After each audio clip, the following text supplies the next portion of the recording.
Vladimir Putin tries to rewrite history in speech pretending that the Soviets didn't help the Nazis start World War II. Polish PM furious. Here's a summary of the article. Monday 30 December 2019 12:05 Est. Poland's Prime Minister has launched a furious response to claims by Vladimir Putin that Poland was partially responsible for the outbreak of the Second World War. Putin gave the assembled leaders an hour-long history lecture, drawing on a sheaf of archival documents he had brought with him.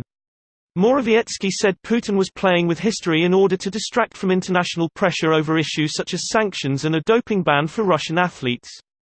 Putin is particularly angry about a recent European Parliament resolution that said the Soviet Union bore responsibility for starting the Second World War, alongside Nazi Germany. Putin pointed to Neville Chamberlain's 1938 Munich Agreement in particular, saying war became inevitable after this point. Over his 2 decades in charge of Russia, Putin has turned victory in the Second World War, still referred to there as the Great Patriotic War, into the foundation stone of his rule, calling on all Russians to be proud of the immense Soviet sacrifice in the war and railing at Western nations who downplay the Soviet war effort. At the 70th anniversary in 2015, almost all Western leaders stayed away from the event in protest at the Kremlin's war in Ukraine, which had been carried out using Second World War symbols and rhetoric. This post received a score of 84,784, with an upvote ratio of 86%. Here are the top comments in response to this article. Greater than Poland was partially responsible for the outbreak of the Second World War. What? I can't even. They were asking for it, showing off their borders like that. Slut country, sharing border with 2 countries at the same time. Add in the outfit they were wearing at the time. Poland also decided to host it at its house. The Russians signed a collaboration treaty to partition Poland.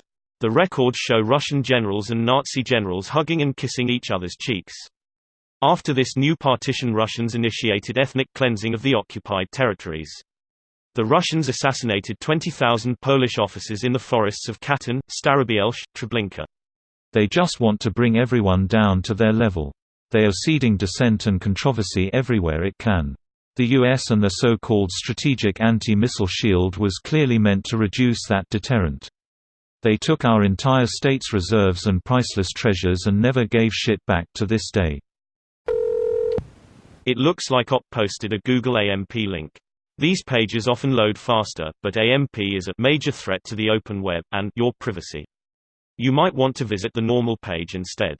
I'm a bot, why and about, mention me to summon me. What's the best way to avoid copying the Google AMP link? Especially on mobile? You can bookmark to use that whenever you copy an AMP link. Using a different search engine would be preferable. The browser Brave in combo with DuckDuckGo as the default works well on Android. I only find myself in Chrome and Google to search scholarly links or businesses near me. What about the Ribbentrop-Molotov Pact in 1939 when they both invaded Poland? Germany invaded from the north, south and west, and Russia from the east. Stalin also offered Hitler support should any other country attack Germany, according to Gustav Hilgers, the German diplomat and interpreter. In a meeting between Ribbentrop-Molotov and Stalin on 27 September 1939, Stalin offered, if against all expectations Germany finds itself in a difficult situation, it can be assured that the Soviet Union would come to its assistance. In Russia you can literally go to jail for even posting something to suggest that on social media, according to a recent Supreme Court case from few years ago. Edit, thanks for the silver but rather spend your money on buying a book called The Road to Unfreedom by Timothy Snyder. It's on the NYT bestseller list. ATM, I think. Very well written book detailing the dramatic shift in Russian politics over the last decade. This video was automatically created by Reddit to speech. The article and comments in this video were selected from Reddit according to their upvotes, and any paraphrasing was performed by smmry.com, without any human intervention.